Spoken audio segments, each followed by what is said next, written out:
Good morning, everyone. Welcome again to yet another powerful panel with some very, very good panelists that we have with us today. So I do want to take this opportunity to invite to the panel Denise Sermons, OSDBU EPA, Dr. Michelle Street, OSDBU HHS, Roya Konsman, GSA, and unfortunately, David Guillory, who was Deputy Small Business Programs DHA, has not been able to connect so far. Looks like we're having some technical difficulties. So as soon as he's able to join, we will make him part of the panel. But for now, we'll get going since it is time. It is show time. So what I want to do is I want to invite one panelist at a time. If you could please introduce yourself to the audience. So Denise, let me start with you. Happy to get started. Greetings, everyone. As Manish mentioned, my name is Denise Sermons, and I am from the Office of Small and Disadvantaged Business Utilization for the Environmental Protection Agency. I trust that everyone is doing well and staying very safe. I am really pleased to serve as a director for the Office of Small and Disadvantaged Business Utilization, which you'll hear me refer to affectionately as OSDBU. We're an office of about 11 federal employees, and we work together to promote the interests of small businesses. As many of you are probably aware, the Environmental Protection Agency has as its mission the goal of protecting human health and the environment.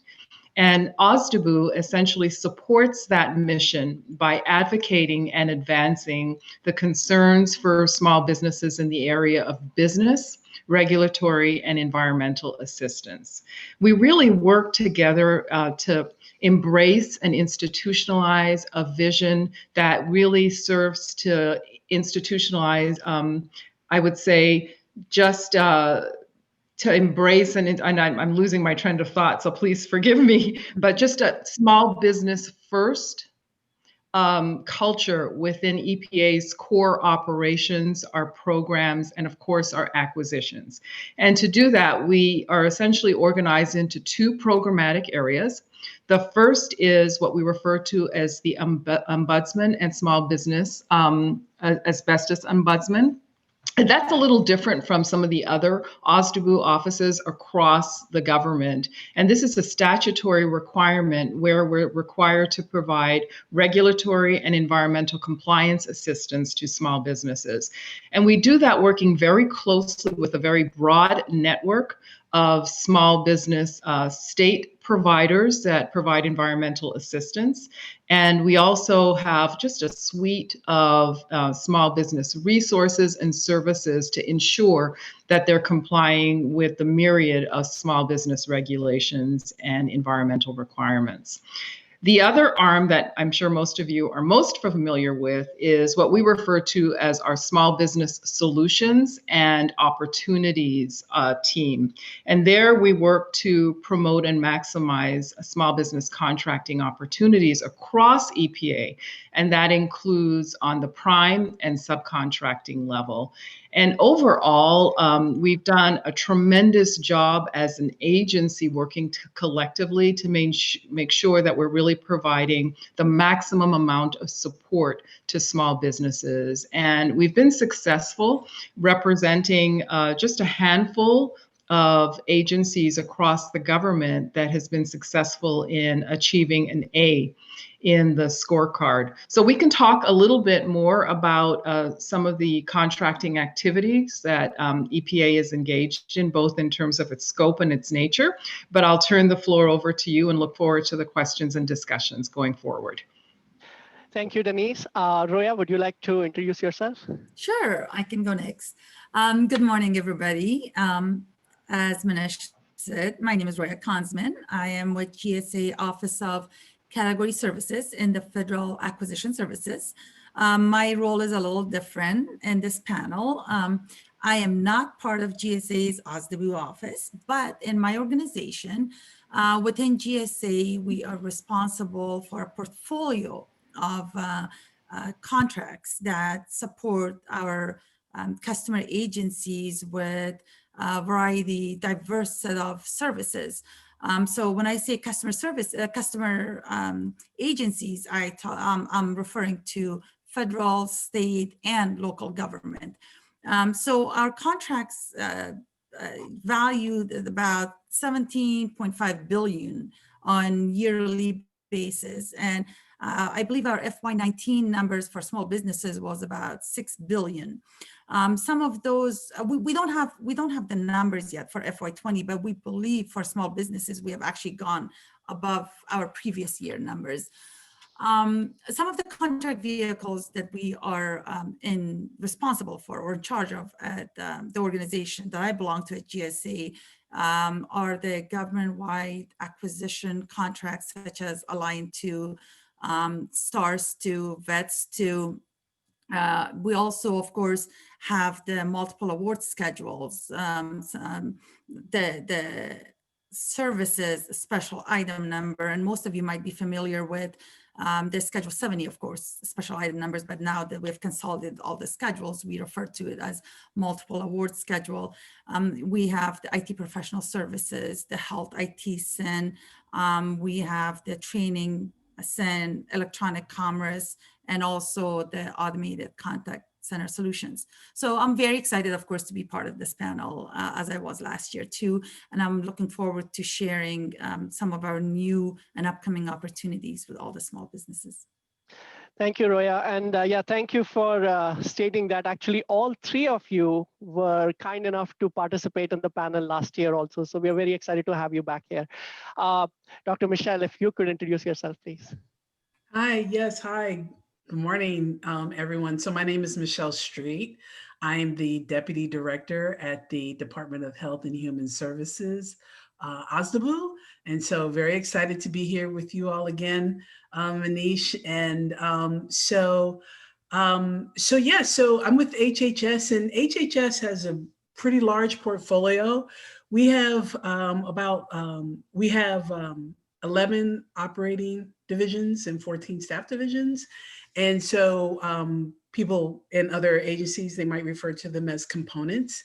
And so we have a really large portfolio dealing with the health and well-being of the United States, right? So not much going on in that area these days, right? So, but we're gonna, I'm sure there are gonna be some questions about COVID and things like that we could talk to in the HHS response and the role that we played in that. But the OSDBU at HHS supports the mission with 8 small business specialists. And we have some pretty big programs out of HHS. Some of the portfolios, the larger portfolios that folks might be familiar with are, NIH, the National Institutes of Health, the Food and Drug Administration. And then there might be other areas that spend a lot of money that people might not know about. So for example, the Assistant Secretary for Preparedness and Response, specifically the BARTER program, which is responsible for maintaining the strategic national stockpile that we program that we have at HHS. So lots to talk about, won't get into too much as a part of the introduction so that you can jump right into the questions. Excellent. Thank you very much. So, let me just lay the foundation for the entire panel. How I was planning to approach this is maybe, if we can talk a little bit about the trends in your respective agencies and, what we can look for. Then as Michelle, as you mentioned, definitely I have some questions on COVID that has been on the mind of several small businesses. Some GovCon small businesses are doing better than others. The companies that had just started up are facing some challenges due to COVID. So, if we could go into that. And then, of course, I want to discuss, last 2 things that I want to discuss is some of the vehicles necessary to work with your respective agencies. And then, if you all can share some opportunities or the landscape, what it looks like that's coming up in the few months or years, as you had already started talking about that, Michelle. So let me start with Denise. Maybe if you can discuss EPA. I've worked as a company. I own a small GovCon myself, and I've done work with EPA. Again, very, very small business friendly agency. So if you could discuss a little bit about some of the trends, what's going on, any new innovative things that we can expect from EPA, and how should the small business community be prepared for it?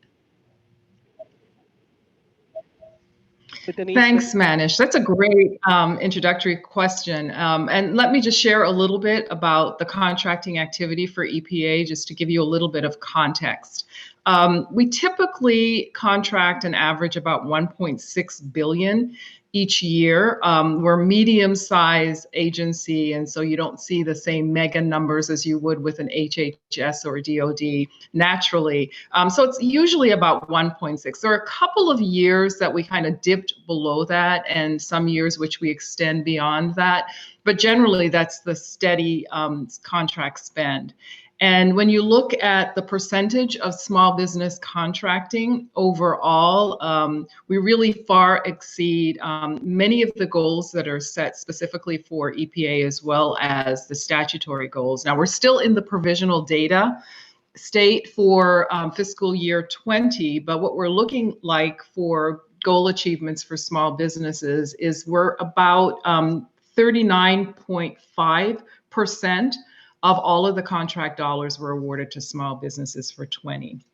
The numbers are going to be finalized and reconciled government-wide during the January and February timeframe, but that's what we're looking at for now. And we were really great in exceeding the established 20 goal of 35%, as well as far exceeding the government-wide statutory goal of 23. And so we've been successful in carving out opportunities for small businesses. But when you talk about the trends that we see emerging, it's really becoming more and more difficult. And the biggest culprit really appears to be category management, which we've all heard so much about.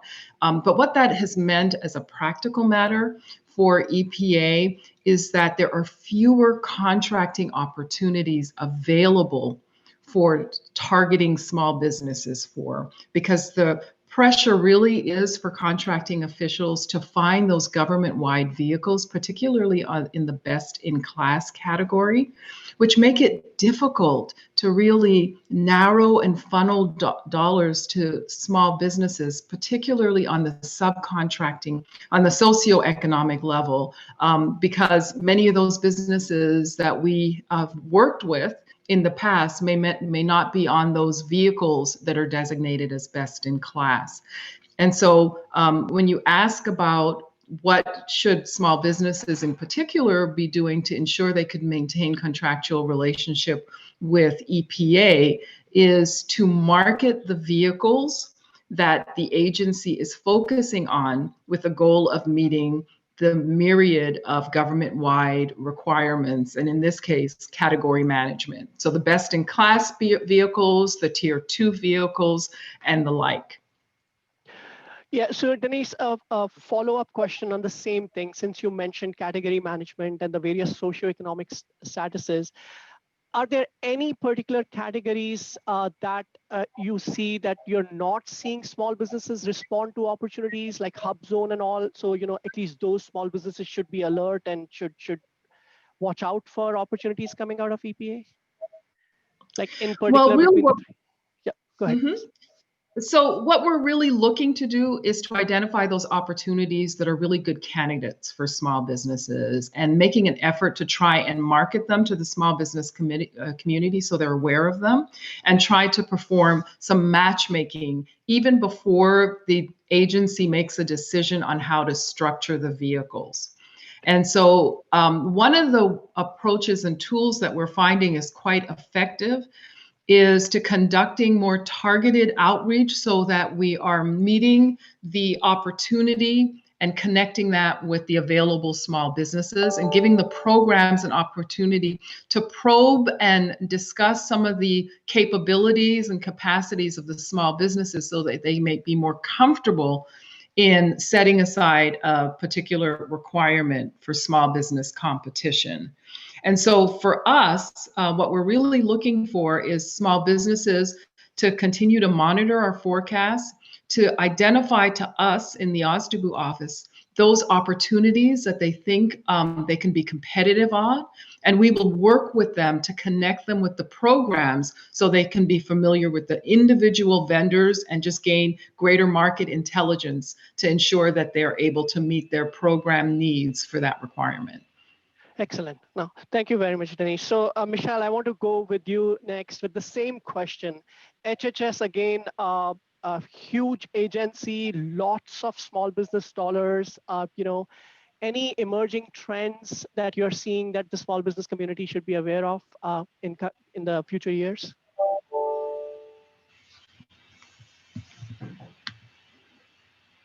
Yeah, so yeah, thanks for the question. I think that there are a couple of things. We've had some procurements that were at one point used to be very small business friendly, but in order to scale up to respond to the pandemic, for example, those procurements went to other than small. But what I would suggest for folks to really do, a big area of opportunity for us is the responding to COVID or any national emergency. I think that, they're going to happen. We know they're going to happen. We know every year we're going to have hurricanes, we're going to have floods, we're going to have all of these things that happen. We might not know that it's called Katrina or Sandy. We might not know that it's going to be called, COVID or H1N1. We might not know these things on the offset, but there are some standard things that go into, supplies and services that go into that response. And what I would say is that, that one of the trends that we're seeing is the movement to look at having those vehicles already in place so that we can respond, and having small businesses on them.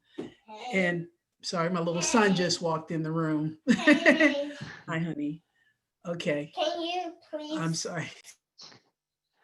So no problems. We can move on to Roya. Roya, I know GSA has been working on a number of innovative things.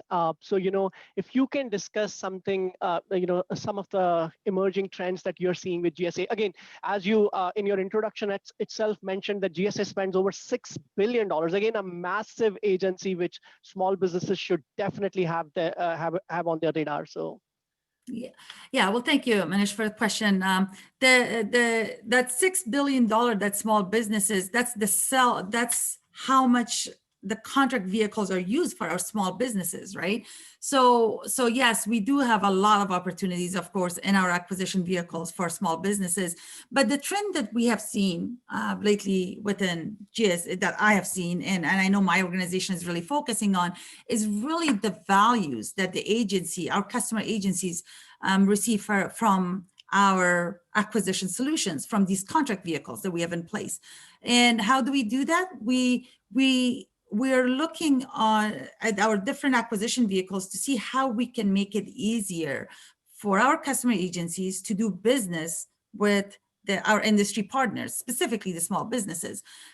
How can we deliver a more flexible and modern IT solutions and services for our customer agencies? And we take these responsibilities really seriously, right? And we're trying to pursue creative strategies, increasing the opportunities available for our small businesses on the GSA contracts. Some of the key initiatives that we're focusing on is creating more seamless and unified process for onboarding our small businesses to reduce that administrative burden on them. And also just, how can we improve it at the same time, like proactively working on new strategies to improve our GWAC programs. We are undertaking a collaborative approach to expand the engagement between GSA and IT small business community to improve the solicitation of the new contracts that are coming up or the contracts that we already have in place.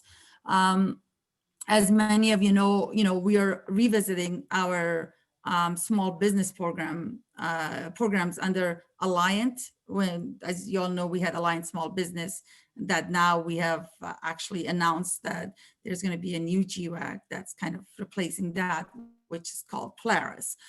We also revisited our STARS program, GWAC, and STARS 3. Of course, we really worked closely with the small industry partners to make sure that the scope of STARS 3, really meets our customer agencies' requirements. And that's not awarded yet, but that's being currently worked on. I think I'm going to stop here. I won't go into Polaris yet until we start talking about what opportunities are shaping. Sure. No, absolutely. Yes, I know. And the small business community is looking forward to hearing as much as we can on Polaris. And I do understand there is sensitivity because, it is an ongoing acquisition. But let me go back to Michelle. Michelle, you had started touching, you just touched on COVID. And actually, that's a good segue for us to talk about COVID and its impacts on the small business community. Prior to this whole COVID situation, prior to March, there were conferences, there were industry days, and small business people could, like people like me, small business owners could walk into industry days or could walk into your offices, introduce ourselves, introduce our capabilities. Now it's become very challenging because of COVID, right? A number of small business owners I've spoken to, they're just wanting to know, how do we reach the SPLO offices? How do we know about the opportunities? Yes, what we've heard in the last 2 days is there are forecasts that come out and all, but then that human touch is missing now. Have you seen this happen a lot, or have you been advising from an SBLO perspective that this is what an approach the small businesses can take, or any particular approach that you've been advising everyone? Right. And thank you for coming back to me. And I apologize for that. There are just some things you can't control for, and 5-year-olds is one of them. So when they want your attention, they're going to run away from whomever they're with to try to get at you. So that is part of the love that we have during this time. That is just part of the equation. But that's a great question, because there are a couple of things that have changed during this environment when you talk about that. So the first thing is that HHS has obligated last fiscal year in FY20, right? So we obligated a little over $40 billion in contract spend in FY20, and that's up from our average of 25.5 to 26 billion. So you see right there that we are talking about maybe about 14, 15 billion dollars above our average, and that is quite significant. However, when we do look at that COVID spend, we had maybe about over 600 awards go to small businesses in response to COVID. So when people are looking at, this, and they're saying, oh, well, this is just for, big pharma or the vaccines, all R&D, it's not that at all. There are plenty of opportunities for small businesses when it comes to the HHS response. So how do you know what they are, right? I think that's part of the question is like you said, we don't have these conferences where we're meeting in person, but at the same time, I think we do have more opportunities to talk. Last year, when I sat on this panel with you all last year, this took, just to speak on a 45-minute panel, it took me 4 hours of my time, a little bit more than 4 hours of my time by the time I went from downtown DC to wherever that was, where we were in Virginia, and so on and so forth. In those 4 hours, I'm actually able to speak to more small businesses. I'm actually able to be on more panels, to be in arenas where we have more access and continue the conversation. So you can look at, there is some silver lining that we tend to be a little bit more accessible to broader numbers in this environment. But I tell you what, I think one of the things that's important as we talk about this very large portfolio that we have in support of, right now, we're talking about the pandemic, but to understand what it is that you're wanting to engage HHS with, right? So is it the PPE? Do you want to participate in the response on the Operation Warp Speed, right? So that might be something that you heard about in the news, is Operation Warp Speed. What is it? how can you participate in Operation Warp Speed as a small business? And there are opportunities there, because it's not just the therapeutics, it's not just the vaccines. It is the outreach, it is the contact tracing.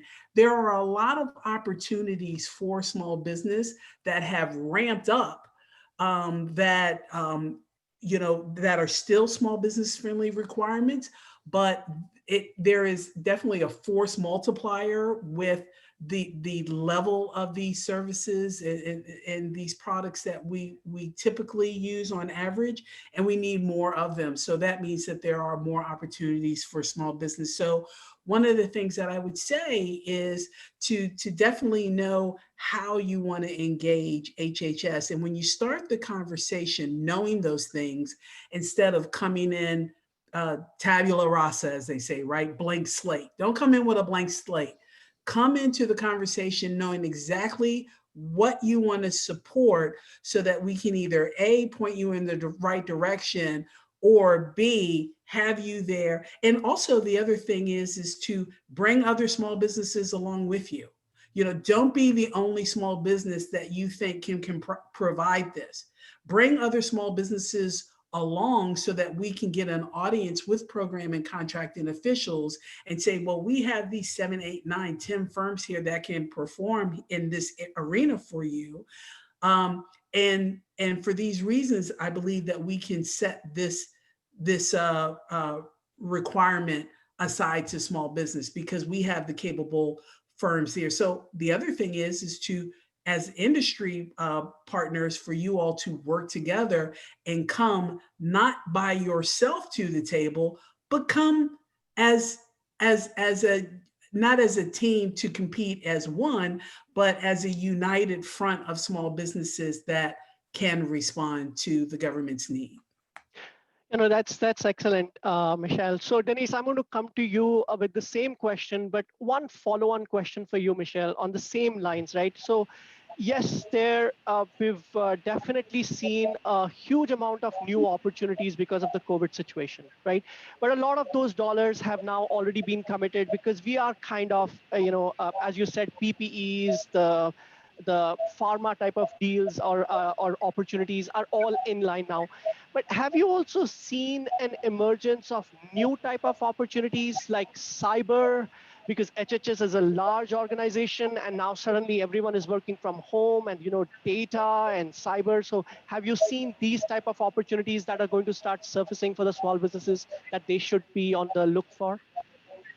Well, right. So Roya spoke about, the GWAC programs at GSA. We also have a very large GWAC program out of the NITAC program in NIH. CISP4 is on deck, right? So there will be a lot of opportunities there for small business. But more than that, I think that so things like the HHS released the 2020 through 2025 Federal Health IT Strategic Plan.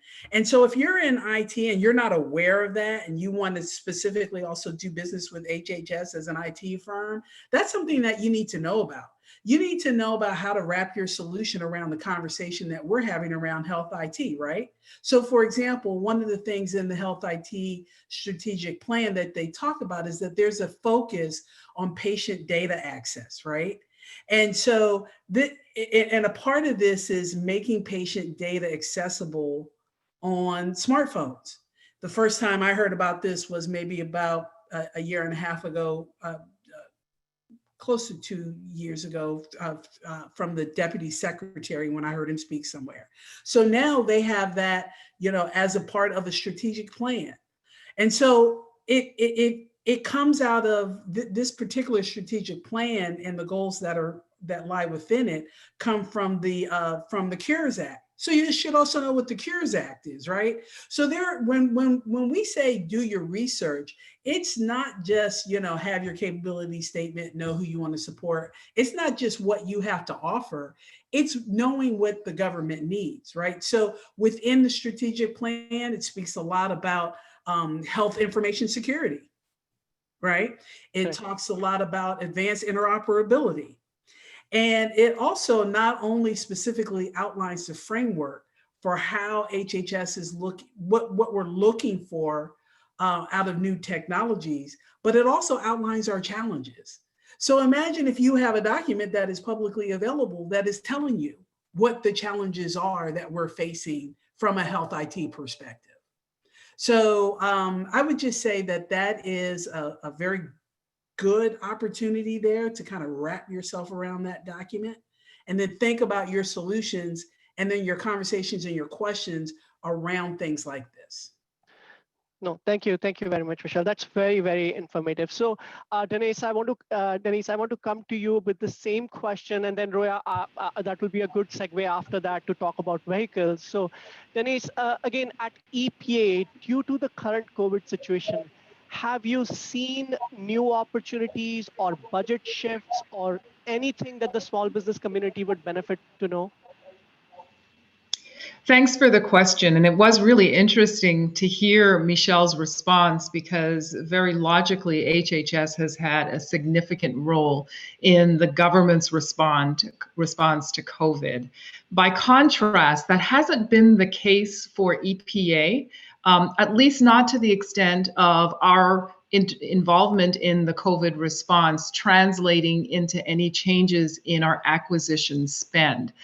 We have seen changes in our financial assistance agreements. So EPA did receive some dollars that were used to award grants and cooperative agreements, but not really in the form of contracts that we've seen, other than cleaning supplies and those other minor type of acquisitions. But in what we are seeing in changes to your questions about opportunities for small businesses, given the change in the way government is operating as a result of the pandemic, is we're continuing to see opportunities to engage more with industry, quite frankly, for the reasons that Michelle mentioned. And what that has meant for our office is to really refine and retool our outreach strategy so that we are still able to infuse that personal engagement that you were referring to through the virtual platforms. And we've done a couple of things that I think have been really effective. And in terms of specific in IT, acquisitions, you mentioned cybersecurity, which continues to be a burgeoning area for a lot of governments. It certainly is for EPA, as is AI.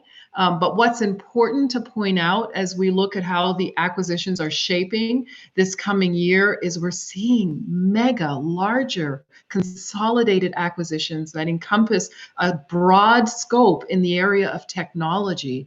And so we have to be even more strategic as we look for those opportunities for small businesses to participate. Look out in February for an IT industry day that we're going to be hosting at EPA. We have two major acquisitions that will be hitting the street potentially in late 21, and we're trying to engage small businesses to understand so they can speak the language and prepare ultimately to respond, and also to help us advise our agency on how they can structure the acquisition to maximize opportunities for small businesses. So you're going to see regional work in the IT area that was previously provided in a very decentralized way is going to be moving to headquarters, and they're going to consolidate so they're providing those services through a single or a multiple award type source situation. But it is going to be challenging for small businesses because of the breadth of the requirements that are going to be included in that acquisition are going to be tough. So the extent to which we can work with our program areas as well as the contracting officials to identify where the best candidates are for small businesses will be helpful. But we're really going to be looking to partner with industry to provide the information that we'll need to advocate on their behalf. Excellent. So I guess for all the small businesses who are tuned in right now, I think it would be a good idea to think about what your capabilities are and reaching back to the SBLOs and providing that feedback, specifically as we heard in the keynote also, definitely to respond to RFIs and requests for all these that comes out. They actually do mean something because they might end up shaping, carving out opportunities for the small business in such larger acquisitions. So that's a very, very good segue into Roya. Uh, if we can talk a little bit about vehicles. Both Michelle and Denise stressed on the fact that having the right vehicles for small business, having access to the right vehicles is very important. And I know GSA has been tirelessly working on several new acquisition vehicles. And just before we got on the call, I know David couldn't join us, but you were also mentioning that you are involved not just with the GSA vehicles, but you also have knowledge about some of the DHA vehicles that are coming out. So if you could just give us some color on that. And I'm happy to display your PowerPoint whenever you want, but if you could just give us some color on that, please. Okay, great. Thank you very much for the question. I just first wanted to say, Michelle, thank you. I'm so glad you talked about health IT a little because as many of you guys know, health IT at GSA is my baby. I'm the subject matter expert for the health IT acquisition vehicle. I created it. So I call it my baby, and I have like over 500 some vendors on that vehicle. But you're so right though. I mean, even as government, I had to use that strategic plan that was developed by Office of National Coordinator to develop the health IT acquisition vehicle, right? So it's so important for us to make sure we do our research and understand the requirements before we actually go to a government agency and ask, hey, how can we do work here? So with that said, yeah, let's go back to GSA. We want to accelerate the adoption of emerging technology and innovation. As we know, that's all that government is talking now about, right? We want AI, we want blockchain, we want RPA. Well, and to do that, we need to have a dynamic pool of IT service providers, especially our small businesses who are working. So that's why we're working to bring up this next generation GWAC. And as I mentioned earlier, that we're calling it Polaris. And as we develop Polaris, we recognize that we need to work closely with our industry partners. Without collaborating with our industry partners, customers, and stakeholders, really our acquisition vehicles will not have any value. So we recently launched a small business GWAC community of interest forum, and it's in that PowerPoint. If you like to display it, it'd be great.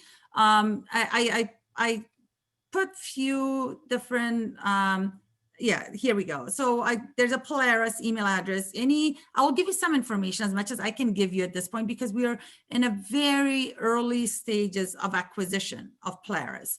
But we do have an email address with any questions that you guys may have. It will go there and it will go directly to the Polaris team and they will be answering your questions.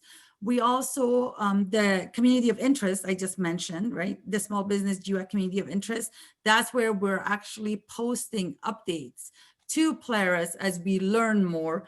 That's a really good way of us sharing information with you guys. So become a member of that community of interest and keep up with the information in there. I listed our OSDBU events and contacts website. We have a great director and the rest of the team in our OSDBU office, of course. Like I said earlier, since I'm not from that office, you guys can access them through that website. Then I have a link from our acquisition gateway, right? Where you can see the forecast of contract opportunities. I think you can actually go, there's different searches that you can do and you can pull all the different federal business forecasts from that link.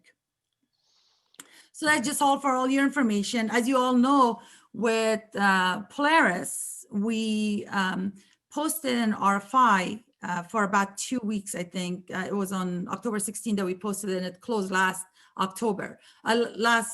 Friday, October 31st.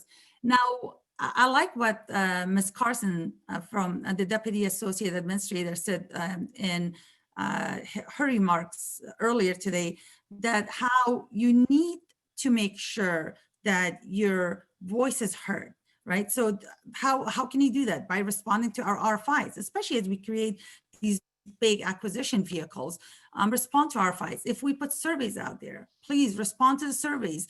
If you have questions, there's always a point of contact. Send an email. So don't be shy. It's really important for us. And there's a reason why we're putting those RFIs out there, right? Because we want to hear from you. And we want to make sure that it's not just our customer agencies. We want to make sure that we have the right industry partners on these acquisition vehicles so our customers can have access to them and actually can use them. So this engage, go ahead, I'm sorry. No, go ahead, please. Sorry, I thought you were done. Go ahead. No, so this, right now the plan is that by end of the year, we should have a draft RFP out for Polaris. And like I said, that's as much information as I have at this point to share with you guys. And once the information is out, then we will all know. It will be out in the Interact site. But let's not forget our multiple awards schedule, right? And all the SINs that we have. Like I mentioned the health IT SIN earlier. We have the IT professional services. We have the training SIN. And if you guys need help with understanding that, you know, what multiple award schedule is for GSA, go to find the solicitation. It's in SAM beta.gov. Is that how some beta? Just go pull the solicitation. Sam.gov. Yeah, there's a beta in there somewhere, right? And it's funny because it's actually a GSA tool. But if you guys need help, you know, you have point of contacts now. Shoot, you can find me. You can, with all those email addresses that you have, you can send an email. Somebody will respond to you. Take a look at the solicitation for multiple award schedules. Look to see if you do meet the requirements for any of those special item numbers. And if not, contact us and we can talk to you about it.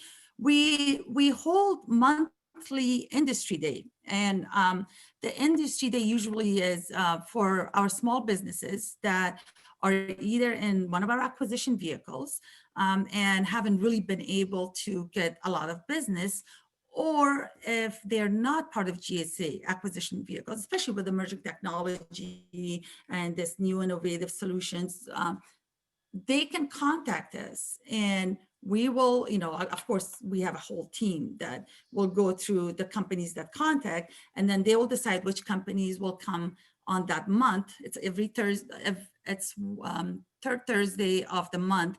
And we have a whole slew of subject matter experts from GSA that dials into these meetings and listens to the small business and tries to help the small business on different ways of getting their solutions out there to our customer agencies, and or how can they go find the information that I had provided on that slide. We have Osbu office that also, of course, participate on those calls, and it's really important. So it's just you know, knowing who to contact and having the right information, and then as soon as you contact us, we'll be on it and we'll make sure that we have that communication channel. Excellent. No, thank you, Rohit. That was a lot of good information, and we will definitely share this presentation with all the attendees. So I know we have only 2 minutes left, and I do have one question that has been tweeted several times. So I do want to ask this question to whoever who wants to take a stab at it. So the question is, and maybe Michelle, given the size of HHS acquisitions, 40 billion, maybe, you know, it might be something that you might want to tell us how to do this. If there is a acquisition out there, you know, which is right now a large, right? Most of the time, large businesses have done that and all. But if there are small businesses out there who can very well perform that job in a much better fashion and at a much lower cost, what is the process these small businesses should do to pitch that to you all to convert it into a small business? Do you have some guidance on that? And this is a question that I get asked all the time. Yeah, absolutely. And I know Denise and Roya probably have better answers than I, but I'll take a stab at, you know, for HHS. And I just want to say real quick that I've been poking around in the chat, and someone says, yeah, I have more time to talk more people, but how do we get to individually talk with me? I can tell you that I actually started a series called Office Hours. in which you can sign up, and it's almost like fireside chats, and they're smaller groups of people. You can companies you can register for them on our website or contact sbmail@hhs.gov. And it has been a very successful initiative. And we have maybe anywhere from 10 to 15 companies, and the companies learn from each other. And we ask a lot of, a lot of questions get asked during that time. So I just want to point that out. Now, but on the requirement level, the best people to talk to are the small business specialists, because they are boots on ground. And I can tell you that the more information that you have about a requirement and what you're able to bring to the table to flip that requirement from other than small to small historically, the better. And again, sometimes you might hear Azabu saying the same thing over and over again, and it's because it's true. You don't really need to shop for a better answer than the ones that we're giving you.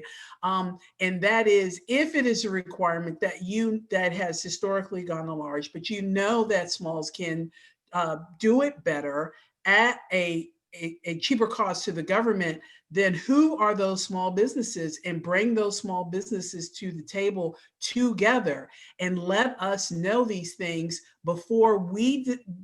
and then we can determine the stakeholders that we can invite to the table. Right. So it's the more information that you have coming into the conversation, I've said this over and over again, the better. So if I have an SDVOSB right now that says, I know that we can do this, and there are other SDVOSBs out here that can do it. We've done this work. We've done this almost to the letter, the same work that you have in this RFI. We do that over here at DOD, and and on and on and on.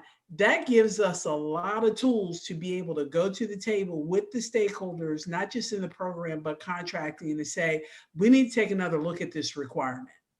And so that's one of the things that I would recommend. No, thank you so much for that advice. So unfortunately, I am getting signaled. We are over time now. So I do want to take this opportunity to thank all of you for your participation today. If this would have been a live event like you all attended last year, we would have given you a souvenir, a token of our appreciation from TIDC. But we are in COVID times. So in the name of all the panelists and speakers, we are going to make a small donation to a local charity. And this will be from TIDC. So we are not violating any ethics code here, but we are planning to do that as TIDC. So thank you once again to all of you for attending today. Thank you so much.